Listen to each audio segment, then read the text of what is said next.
Boa noite. Boa noite. Hoje nós vamos falar sobre as estações de Cristo. O que faz muito sentido dentro da Quaresma, né? Tá, quem está indo às sextas-feiras na Via Crucis? É uma boa experiência. E a Via Crucis, na verdade, não é uma coisa que aconteceu assim, né? Dá um pouquinho da história. 3013. Quem lembra o que aconteceu em 313? Desculpa. Quem lembra o que aconteceu em 313? Não faz muito tempo. Tem muito tempo. A minha memória está falhando. Sua memória está melhor que a nossa. Dormi tantos anos, quase dormiu, né? Sua memória está melhor que a Em nossa. 313 foi o Edito de Milão, Constantino dá liberdade de religião. 380 Teodósio transforma a religião católica em religião oficial. O que aconteceu? Em 313 houve muito mais liberdade de se viver mais a fé. Então os peregrinos da região de Jerusalém começaram a desenvolver o hábito de ir a Jerusalém e fazer o caminho que Jesus fez em sua paixão.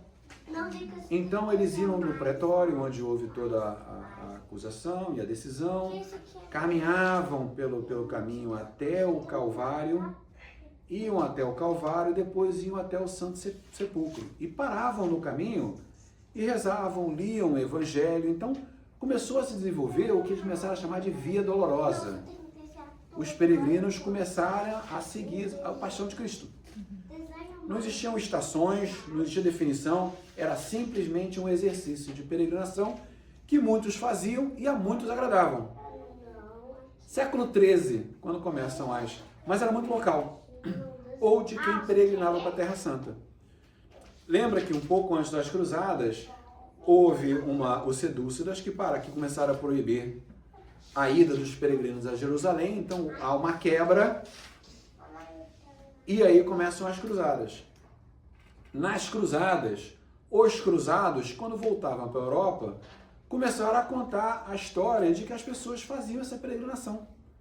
Então os cristãos que não podiam ir a Jerusalém acharam isso muito legal. E começaram, com o passar do tempo, a fazer as mesmas coisas. Inicialmente dentro da igreja. Século XV ao século XVII, eles começaram, então, pela dificuldade logística, eles começaram, então, a colocar imagens ou cruzes dentro da igreja. Assim, né? Pegavam cantos, colocavam dentro da igreja e durante a Quaresma, na Sexta-feira Santa, faziam, então, as estações de Cristo, que não existia o padrão. Alguns eram 7, outros eram 8 estações, outras eram 12 estações. Não existia um padrão. Existia um exercício espiritual de viver momentos da paixão de Cristo. Tá? E aí cada país, cada igreja tinha a sua forma de ver. Clemente XII, o Papa Clemente XII, no século XVIII, acho que é assim, 1731, define então, não só define as 14 estações, essas serão as 14 estações a serem usadas por todos, mas também permite o início de que as igrejas começam a formalmente colocar dentro das igrejas as 14 imagens. As 14 imagens. Nesse momento eram 14. Quando, vou voltar um pouquinho, no século III, Voltou bem pouquinho. Voltei bastante, né? Porque seria importante. No século III, o Papa dá aos franciscanos a missão de proteger os locais sagrados em Jerusalém. Então, os franciscanos recebem a missão, se posicionam em Jerusalém e passam a ser os protetores dos pontos sagrados da paixão de Cristo. Século III. Já? Né? E quando o Papa Clemente, o 12º, né, do Clemente XII, fala, eu quero agora que as igrejas passem a colocar as 14 imagens, ele vira para os franciscanos e fala, vocês já carregam essa missão há muito tempo, então eu quero que vocês sejam os responsáveis para garantir essa divulgação, esse trabalho. Então, muito do trabalho de estabelecimento das 14 estações dentro das igrejas da época foi feito, liderado ou auxiliado por franciscanos. Tá? Agora, João Paulo II adiciona a 15ª estação para completar o ciclo, porque é a ressurreição que abre as portas, que o céu é o último momento vivo de Cristo na sua natureza humana entre nós. Então ele achou que era importante não acabar no sepulcro, que era a 14ª, e incluir então a 15ª. Tá? A partir de então, muitas igrejas já fizeram a adaptação, mas tem igrejas que ainda só tem as 14 porque, na verdade, eram parte física da igreja, não tinha mais onde colocar a 15ª. Mas, por exemplo, são vitrais, né? São vitrais, muitas são vitrais, não tem como colocar a 15ª, mas se você for a Via Cruz, você vai ver que vão fazer as 15. Tá? Normalmente faz na frente do altar. Faz na frente do altar, faz em algum lugar diferente, mas faz as 15. Tá? Tudo bem? Então, para dar uma noção histórica da... Primeira estação de... Jesus é condenado à morte. Essa estação é uma estação que fala muito sobre a questão da justiça. Jesus foi condenado injustamente, mas ele não bateu perna, não berrou, não brigou. Por quê? Ele sabia que aquilo fazia parte da missão dele. Ele já tinha se entregue e ele precisava ser obediente. Então, independente de ser justo ou não, ele carregou, aceitou essa sentença porque sabia que fazia parte da missão dele. Mais do que lutar por justiça ou não, a parte mais importante dele era a obediência. Obediência ao Pai. Então ele aceita uma condenação injusta. Ele mostra que a paixão ela de muito foi gerada pela rejeição das entidades religiosas da época. Os judeus queriam destruir Cristo. Os fariseus, bem especificamente, queriam destruir Cristo. E o julgamento, Pilatos lava a mão. Porque ele, na verdade, ele vê que é injusto. Ele analisa e fala, eu não vejo razão para essa sentença. Mas ele também estava numa posição que ele tinha que garantir ordem, ao mesmo tempo que ele tinha que permitir uma certa estrutura religiosa, porque era o que os romanos faziam. Dar alguma liberdade, desde que não haja desordem. Então ele falou, olha, se é essa a tua decisão, lavo as minhas mãos. Acho que o importante de falar aqui é o seguinte, a Via Crucis, a Via Sacra, no fundo, ela repete a nossa jornada de fé. Nós vamos ver em cada uma dessas 15 estações o desenvolvimento de virtudes que nós vivemos na nossa vida hoje. E como é que a gente age frente a elas. Por um exemplo, nessa estação daqui, cabe como ponto de reflexão se perguntar, como é que você age frente a uma injustiça? Se você é posto numa situação de injustiça, mas entende que independente da busca da justiça, existe uma razão maior para você ficar calado, você se calaria? Entendeu? Ou você fala, não quero saber, isso não é justo, não está certo, eu tenho que brigar pela justiça, haja o que houver. Reflexões.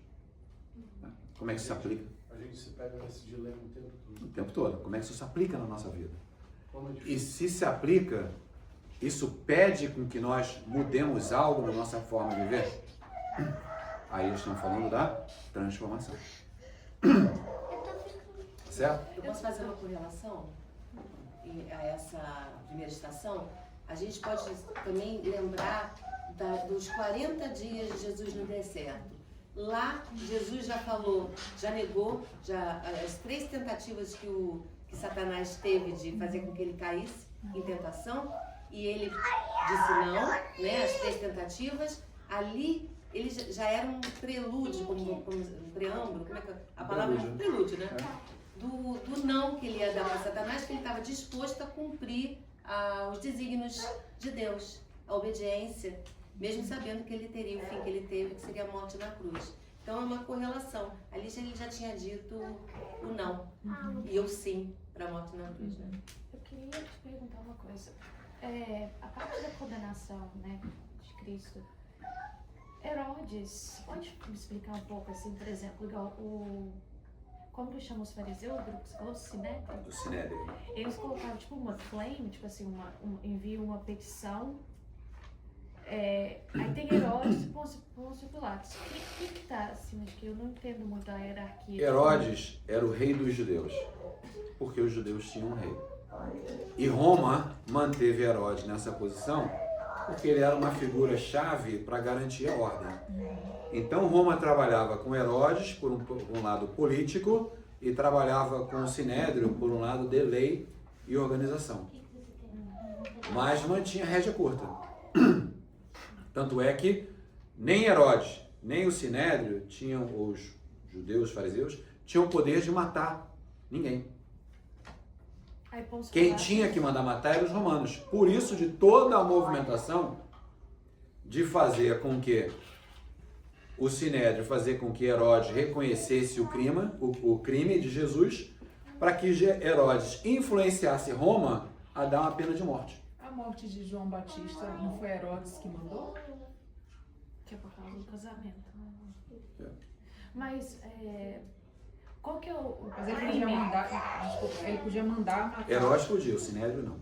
Ah, entendi. Herodes era rei, o Sinédrio não. Entendi. Dentre a lei dos judeus, o único tipo de morte possível era por apedrejamento. Entendi. E aí existia uma questão específica para isso, porque não tinham como culpar Jesus disso. E nem queriam que Jesus fosse apedrejado. Porque eles queriam que fosse feito um exemplo. Aqui eu fui ler ali, aí ele fala que foi crucificado ao lado de Barrabás para servir de exemplo. Não, Barrabás não. Barrabás... Ou de Barrabás o quê? Eles trocaram. Trocou ele. Lá dos dois ladrões, né? Trocou, é verdade, isso. Qual que foi o crime especificamente que eles falaram? Ou vários? Vários crimes, porque não Interessante havia ler um crime. aquele Não havia um crime. 95. Então eles disseram que ele era um Falso profeta. falso. Mas para Roma isso não fazia diferença. Ser falso profeta, ser profeta verdadeiro. Roma viu muitos profetas. Né? Porque ele disse que ele estava instigando as pessoas a não respeitarem César, a não pagar os impostos. César era que acima havia... de Pilatos. César era o imperador. Era imperador. César não é o nome da pessoa, César é o cargo. Aves.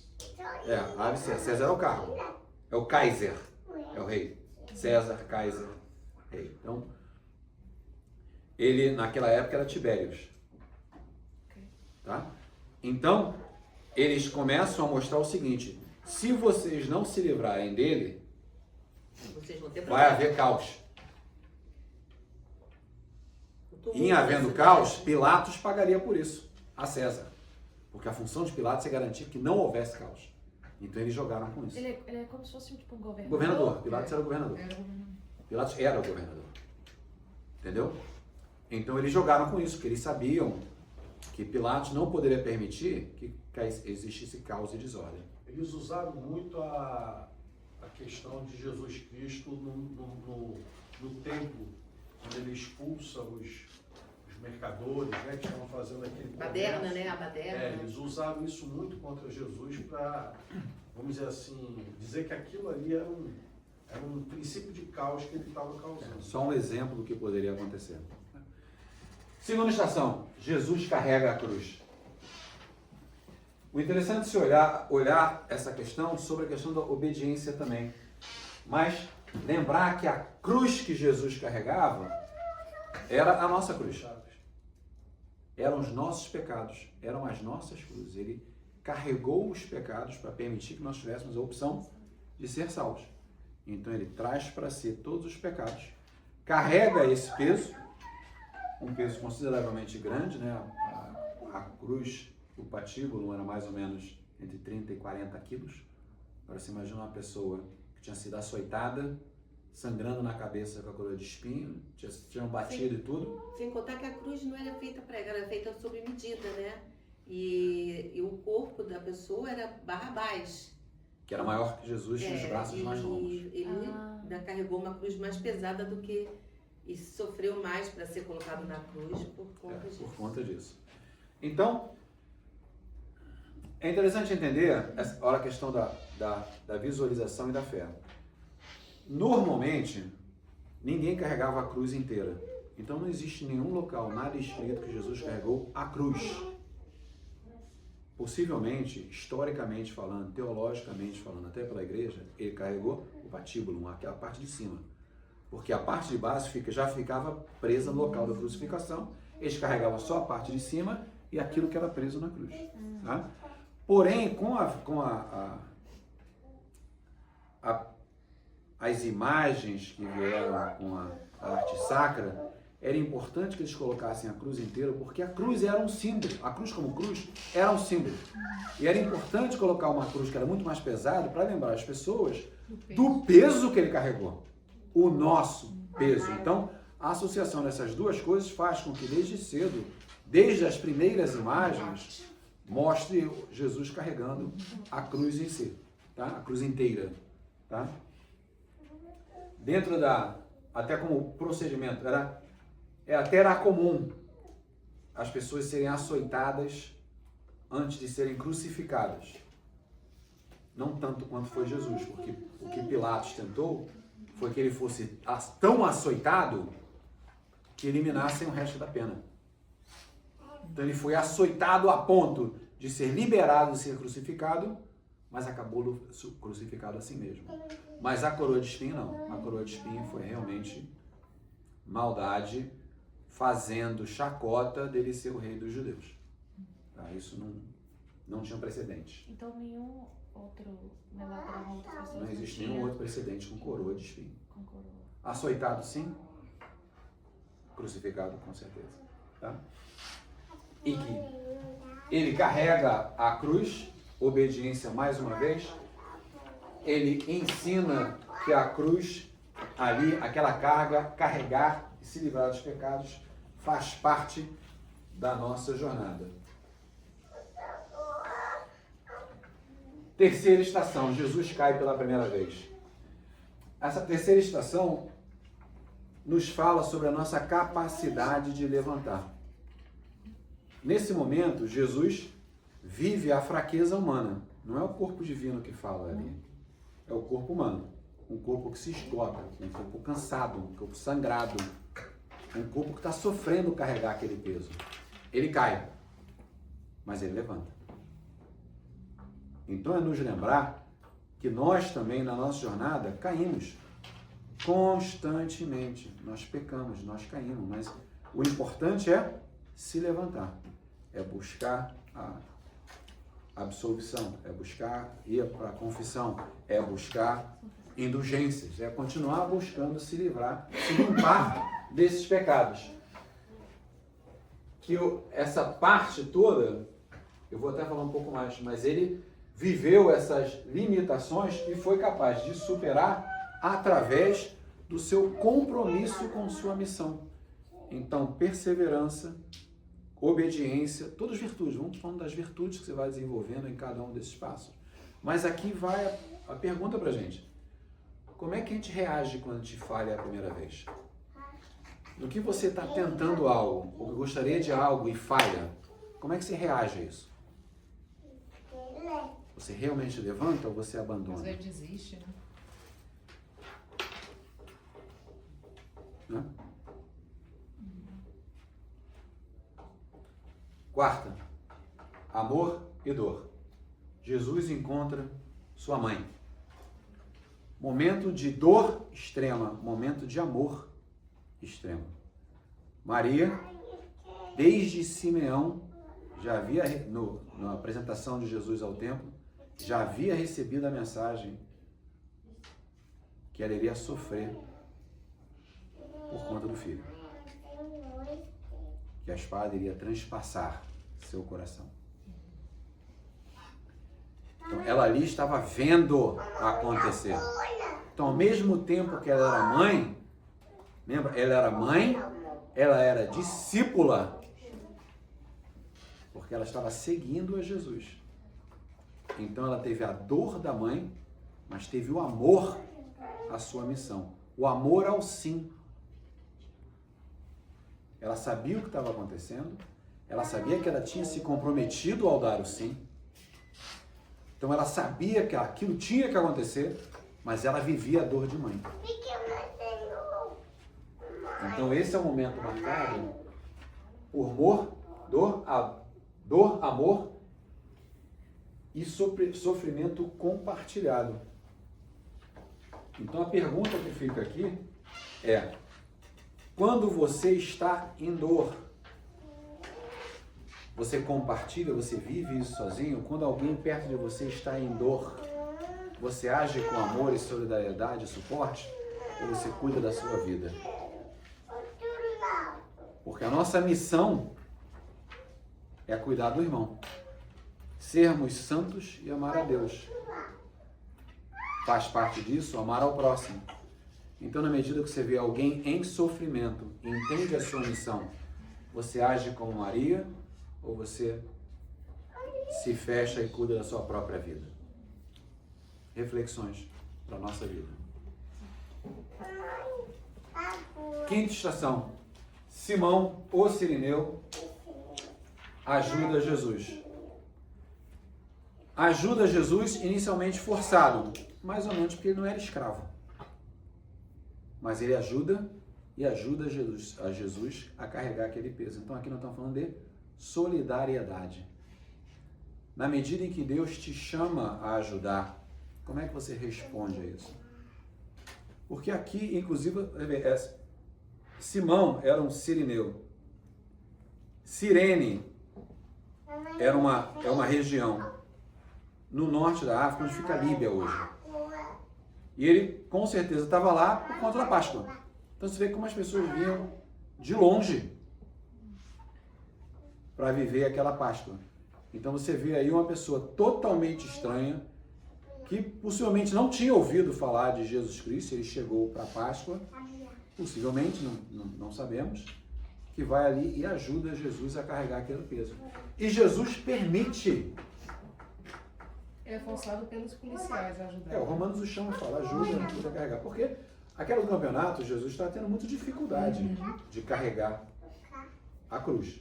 Ele tinha sangrado o que tinha que sangrar, quer dizer, ainda sangrou muito mais, mas ele pede para ajudar. O Cirineu ajuda. Então, tem uma coisa importante, tem partes das 15 estações que não são bíblicas, mas fazem parte da tradição. Por exemplo, na Bíblia não tem nada que diz que Maria e Jesus se encontraram no meio do caminho. Não fala sobre as 3 quedas. Então, tem parte que a tradição fala sobre esses eventos, mas que não estão escritos na Bíblia, especificamente. Tá? Então, o chamado é chamado à solidariedade, a ajuda a quem está em necessidade. Testemunho bíblico, ele carregou o fardo, isso é uma verdade. E ajuda Simão é forçado, mas ele demonstra atitude de sustento e ajuda, porque ele não ajuda a levantar e ir embora, ele ajuda a carregar a cruz. Sexta estação, Verônica limpa o rosto de Jesus. Ato de coragem e de amor, de cuidado. Coragem por quê? Lembra daquela tudo campeonato? Qualquer um que fosse associado a Cristo podia ser crucificado junto. Então ela, apesar de tudo, sai na frente dos soldados romanos e vai enxugar o rosto de Cristo. Com todo o risco. Pedro negou e ela foi lá e enxugou o rosto de Cristo. Então, é o cuidado, é a compaixão, né? Suas virtudes. A imagem milagrosa existe até hoje. E é uma obra de misericórdia, porque apesar do que ela faz, não só foi um carinho, compaixão, mas misericórdia dele, porque ele estava completamente coberto de sangue do rosto. E ele tinha que ver o que estava acontecendo, ele tinha um caminho a trilhar ainda. Então, Verônica toma os riscos, enxuga o rosto de Jesus.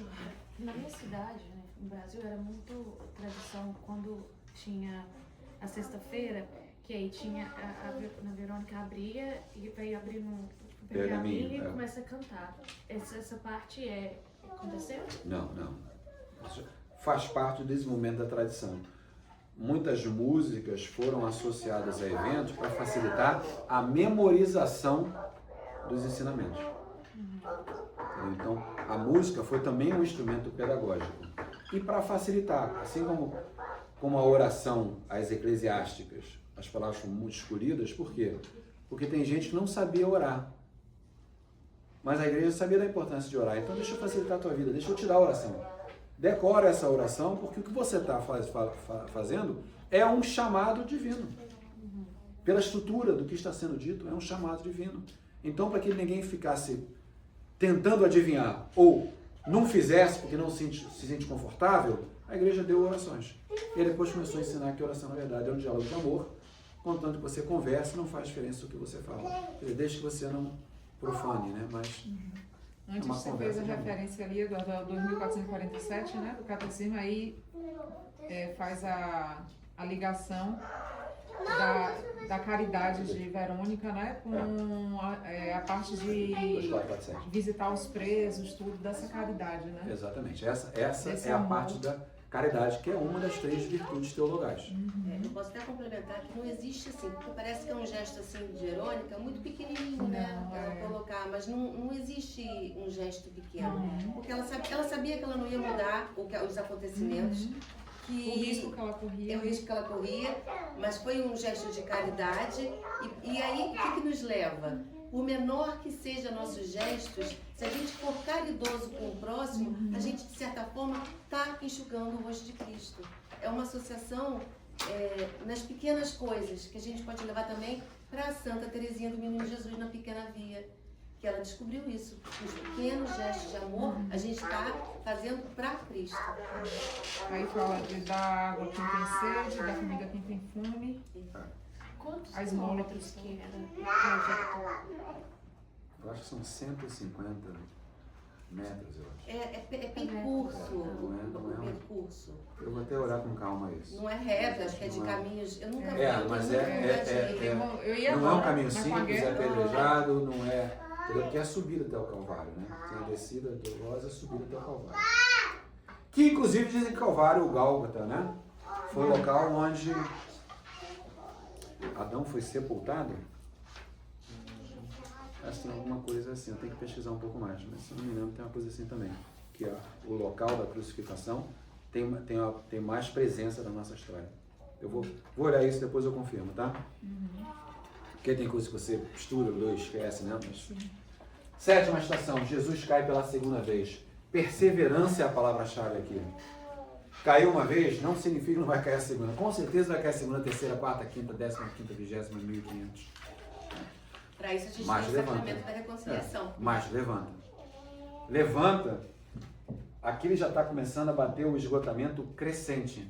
Mas aí começa a batalha espiritual. O inimigo não quer que ele levante. Por quê? Porque é na paixão que ele vence o pecado. O não que ele deu no deserto precisava ser completo aqui. Porque o não era quando ele morria na cruz. Ele sabia disso. Ele sabia disso. Então, independente da dor física, porque ele viveu os limites da dor humana, ele se levantou novamente. Perseverança. Perseverança é a palavra-chave da sétima estação. Pai, seja feita a sua vontade. Pai, seja feita a sua vontade. Apesar da dor, apesar do cansaço, ele para e consola as mulheres. Mais uma pergunta. Quantos de nós somos capazes de consolar alguém quando nós estamos irritados ou de mau humor ou sofrendo? Entendeu? Porque quando está de boa, está fácil, né? Quando está de boa, está fácil. Mas no momento do sofrimento, quem de nós severaria, pararia, esqueceria o nosso sofrimento e diria: a estabilidade física, mental, psiquiátrica, psicológica do meu irmão é mais importante que o meu sofrimento nesse momento. Né? A gente pode lembrar a história do Carlo Acutis, que no auge do sofrimento dele nos últimos dias, não sei se o pessoal acompanhou, mas foi narrado que a mãe adormecia, né, do lado dele no hospital e uma enfermeira, por algum motivo, ia mexer ali e acordá-la, né? E ele, não, acorda ela não, ela tá muito cansada, deixa ela dormir. Quer dizer, o garoto preferiu o descanso da mãe. E é importante você ver que ele fala, ele não só consola as mulheres, mas ele evangeliza. Ele vira e fala, não chores por mim, chores por ti e pelos teus. Quem está dizendo? Eu estou indo, mas o que vai ser de você depois que eu for? Comecem a pensar nisso, entendeu? Comecem a pensar em como vocês viverão após a minha partida. Então eles chorem por ti e pelos seus. Nona estação, Jesus cai pela terceira vez. O esgotamento aqui é total, é final. Ele já está no fim das forças. Mas a fé dele e o compromisso dele são inabaláveis. Ele aqui decide, não há o que me pare. Não há o que me pare. Não há limite humano que me pare. E a beleza aqui é você... O que o fez se movimentar? Foi um compromisso com a missão. O que nos faz movimentar nos momentos mais fracos? É a certeza do suporte em Deus. É a certeza da nossa missão de salvação. Então, nos momentos de maior fraqueza e desespero, é quando você tem que buscar o remédio na fé. Para que a fé te dê energia renovada, para que você se levante mais uma vez. Apesar de tudo, apesar de todos. E assim foi a ação de Jesus Cristo. 10ª, Jesus é despojado de suas vestes. E a palavra aqui, despojado, é muito importante. Porque nos chama exatamente a nós entendermos. Essas vestes não faziam mais sentido. Logo, Jesus estaria conectado à cruz. Então, aquelas vestes já não tinham valor nenhum. Mas ser despojado das coisas é uma das grandes dificuldades que nós temos. O nosso apego ao mundo, o nosso apego às coisas. Eu posso não usar aquela roupa por muito tempo, mas um dia pode ser que eu venha usar. E aquela roupa fica dentro do armário por 4, 5 anos, enquanto vários irmãos necessitam a de um humilhação de deixar o... Além de ter vivido a humilhação com humildade, obediência, humildade, desapego. Olha quantas das virtudes são vividas em cada uma dessas estações. Mas o que nos lembra aqui é exatamente isso. Qual a nossa capacidade de nos desapegar às coisas desse mundo para viver a preparação para o próximo mundo, né?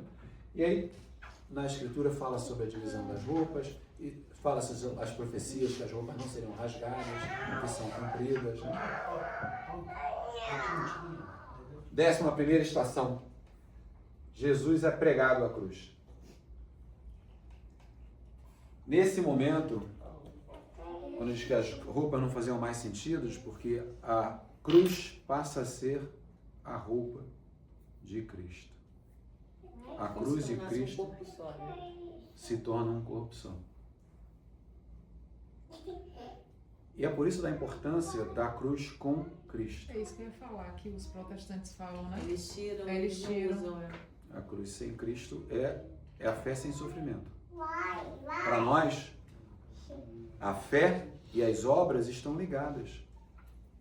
A fé e a penitência. A fé e o sacrifício. Então, a cruz, para nós, a cruz sempre tem Cristo. Porque a cruz é a fé e Cristo são as nossas obras para chegar a Ele. Os momentos Então, não existe... mais emocionantes é quando a gente, na igreja, beija a cruz, o madeiro. Eu acho que a missa de consagração.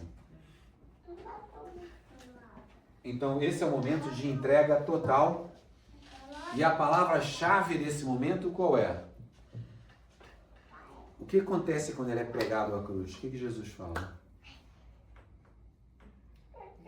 Está feito. Agora eles não sabem. Perdão. Eles não sabem. Perdão, Senhor Jesus. Eles não sabem o que fazem.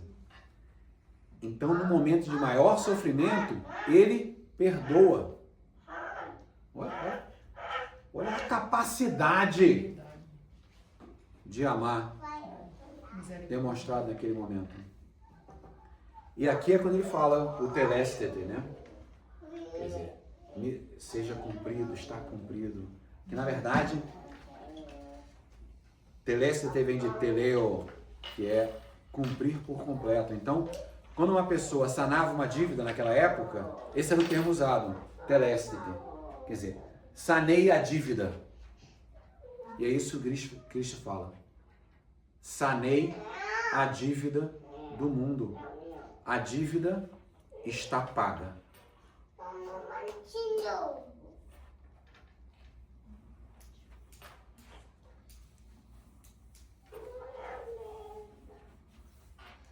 Décima segunda estação, está consumado. Jesus morre na cruz e se entrega ao Pai.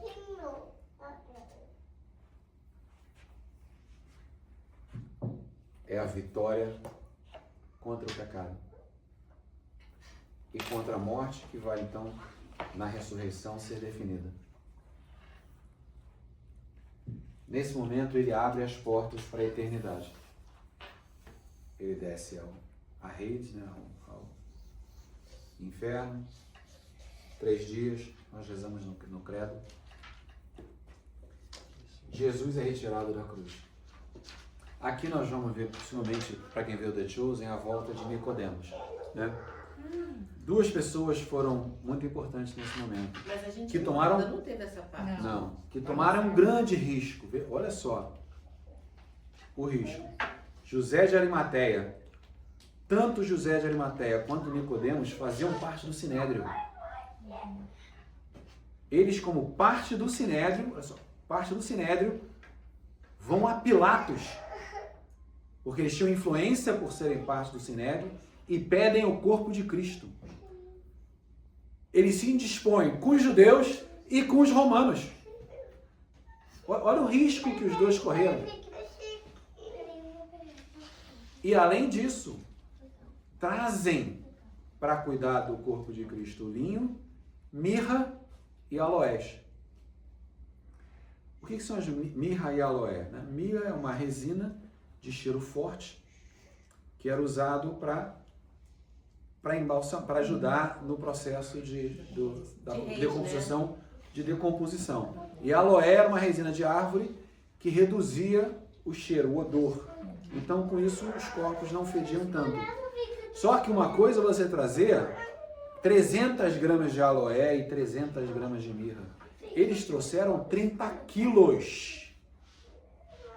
Só se usava esse volume quando é sepultamento de reis ou de pessoas de muita influência. Então, não só eles foram recuperar o corpo, como eles fizeram uma declaração: Cristo é rei. O tratamento que eles deram a Cristo é de rei. Então, olha como foi a atitude naquele momento. E mirra, você vê que mirra acompanhou a vida de Cristo, né? Mirra, ele é dado pelos magos, porque ouro é a riqueza, incenso, divindade, mirra, morte. Mirra simbolizava a morte. Então, nos 3 magos, eles já indicam a morte. Quando Jesus chega e vai ser pregado, antes de ser pregado, eles oferecem, as mulheres ofereciam normalmente vinho com mirra, porque mirra tem uma característica analgésica. Então, para ajudar na dor, elas ofereceram vinho com mirra para Jesus, que nega, porque ele entende que ele tem que viver toda a dor. Toda a dor. Ele aceita toda a dor. Ele nega. Mais tarde, os romanos dão vinho com fel, amargo, e ele bebe. Por quê? Ele tinha que beber Dentro da tradição, ele deveria ter bebido na última ceia. Ele não bebe o último drink.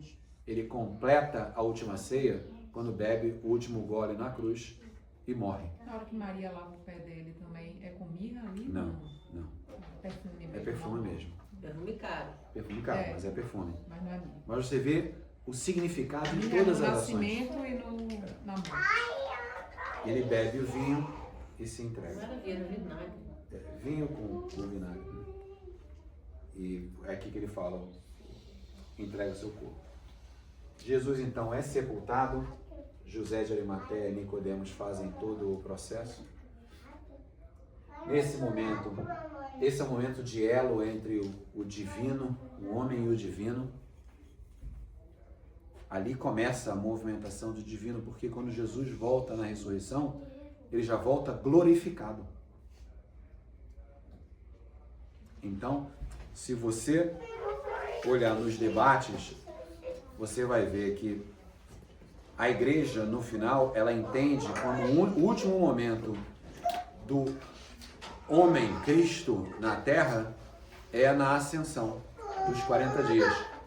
Mas essa transição para o divino já começa aqui.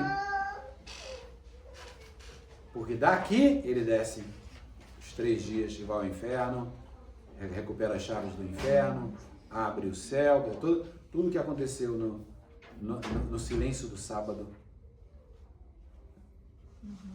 acontece a partir dessa conexão.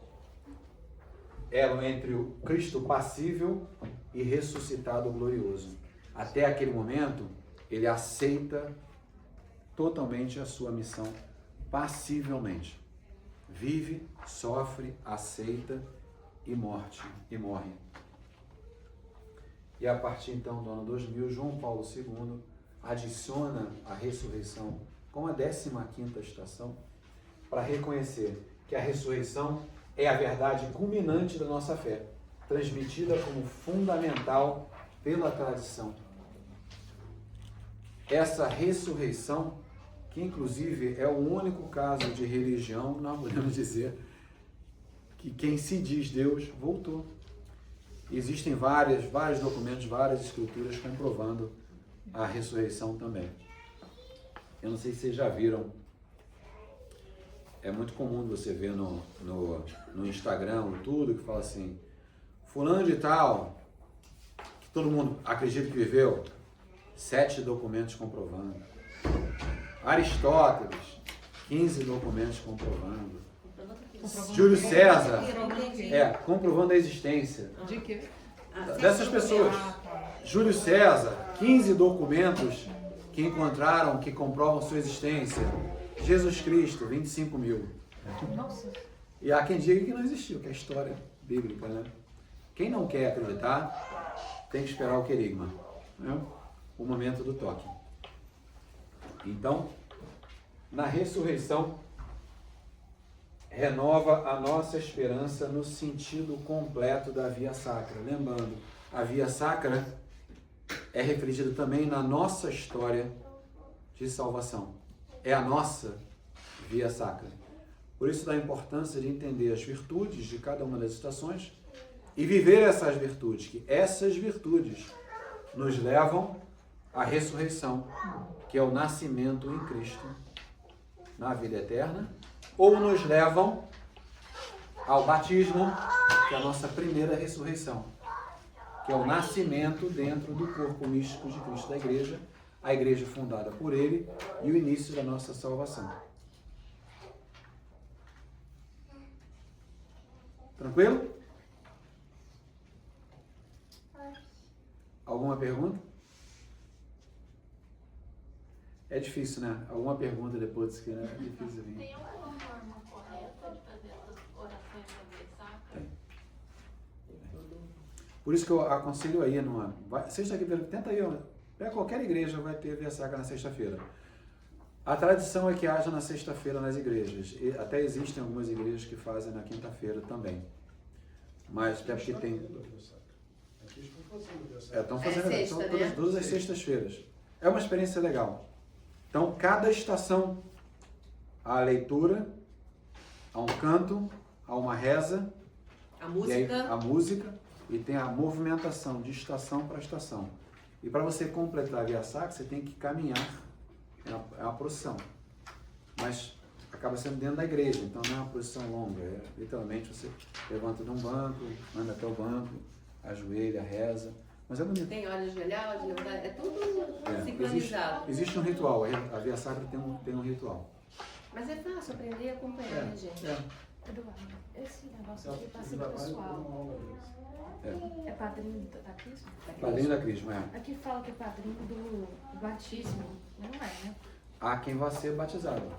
Ah, Então, é o formulário de definição dos O mais padrinhos. importante, o nome da criança serei eu. É o nome da criança. Eu gostei.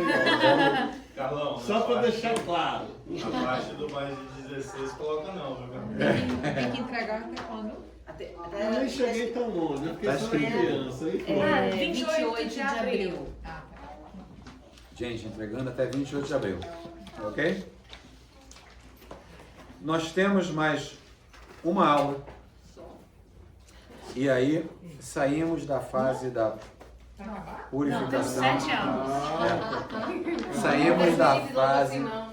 Saímos da fase da purificação e da iluminação.